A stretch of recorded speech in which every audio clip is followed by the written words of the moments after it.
आदरणीय प्रियंका जी,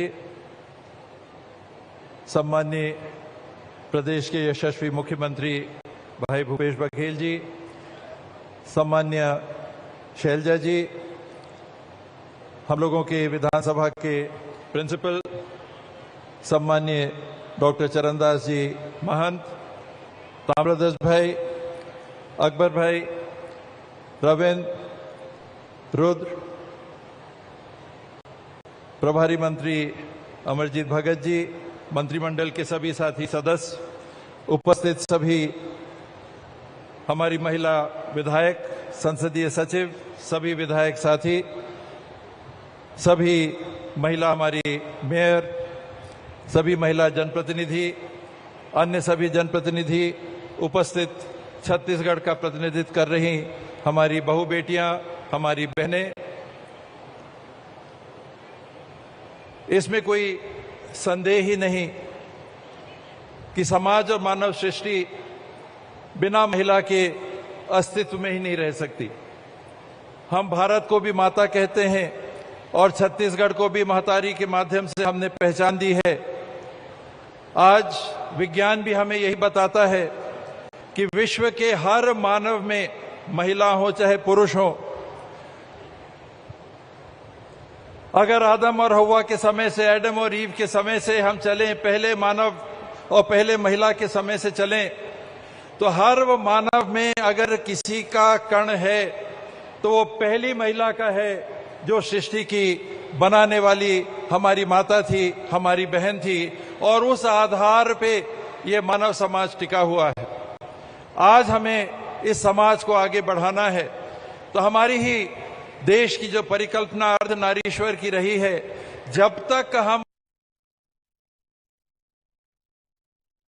महिलाओं को और पुरुषों को बराबरी का स्थान नहीं दे पाएंगे, वो समाज कभी पूरी तरह से विकसित नहीं हो सकता, वो समाज कभी आगे नहीं उस हद तक बढ़ सकता जितनी हमारी परिकल्पना है। और आज के सम्मेलन का जो सार है वो है ही महिला समृद्धि का।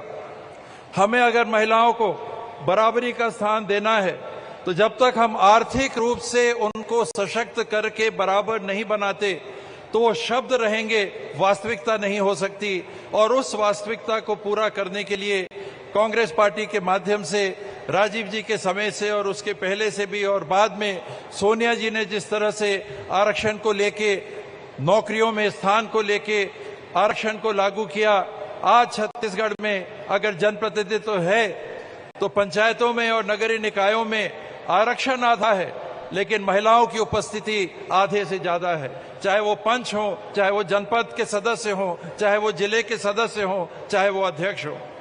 सरकारी कामों में आप देखें 50,000 से ज्यादा आंगनबाड़ी की कार्यकर्ता सहायिका, 70,000 से 73,000 से ज्यादा हमारी मितानिन बहनें, गुरुजन, हमारी टीचर्स हुए, हमारे प्रोफेसर्स हुए, हमारे डॉक्टर्स हुए, हमारे नर्सेस हुए, पुलिस के कर्मी हुए, हर विभाग में महिलाओं को जो स्थान मिल रहा है वो उस दिशा का संकेत है कि हमें उनको आगे ले जाना है, बराबरी का स्थान देना है, तो हमको उनको आर्थिक रूप से समृद्ध बनाना ही होगा। स्व सहायता समूह चलते थे, मैं मानता हूं कि नाम के लिए चलते थे। भूपेश बघेल जी की अगुवाई में कांग्रेस की सरकार ने जो एक क्रांतिकारी कदम उठाया है, लाखों महिलाएं, एक समूह में अगर 10 महिलाएं हैं, 2 लाख 3 लाख से ज्यादा स्व सहायता समूह होंगे, आप सोचिए कितनी उनकी संख्या हो गई। उन महिलाओं को सीधे स्वरोजगार से जोड़ के उनकी आर्थिक स्थिति को सुधारने का जो काम किया है, चाहे वो रीपा के माध्यम से हो, चाहे वन उपज के वैल्यू एडिशन के मामले के माध्यम से हो, चाहे वो तेंदुपत्ता के बढ़े हुए भाव के माध्यम से हो, जिस माध्यम से हो, इस सरकार ने प्रयास किया है कि केवल शब्द नहीं कहे, काम करके ये बताया है कि हमको अगर बराबरी का स्थान देना है तो हमको उनको आर्थिक रूप से भी बराबर बनाना होगा। ये लक्ष्य, ये सरकार आने वाले समय में आप सबका आशीर्वाद मिला, आप सबका स्नेह मिला, आप सबका साथ मिला, तो इस क्रम को आगे बढ़ाएगी। और जो हमारी परिकल्पना है कि हर स्व सहायता समूह की हर बहन को कम से कम 6,000 रुपए महीने की आमदनी होनी चाहिए, और टारगेट कम से कम 10,000 रुपए महीने का है, वहां तक हमको अगर पहुंचना है तो कांग्रेस की सरकार को आप दोबारा मौका देंगे। तो मेरा विश्वास है कि आने वाले 5 सालों में इस लक्ष्य को भी प्राप्त करके प्रियंका जी की अगुवाई में इस लक्ष्य को हम पूरा करेंगे। प्रियंका जी ने कहा, मैं लड़की हूं, लड़ सकती हूं। महिलाओं के नाम से जितना इन्होंने ध्यान आकर्षित किया, आत्मबल बढ़ाया और आगे आने की रास्ते को साफ करने का काम किया, उसके साथ वो ये भी कह रही हैं कि मैं लड़ ही नहीं सकती हूं, मैं बढ़ूंगी भी और वो बराबरी का स्थान लूंगी जो मेरा मानव अधिकार है, जिसके लिए मैं हर महीने में हकदार हूं और उस भविष्य की ओर मिलकर हमको चलना है।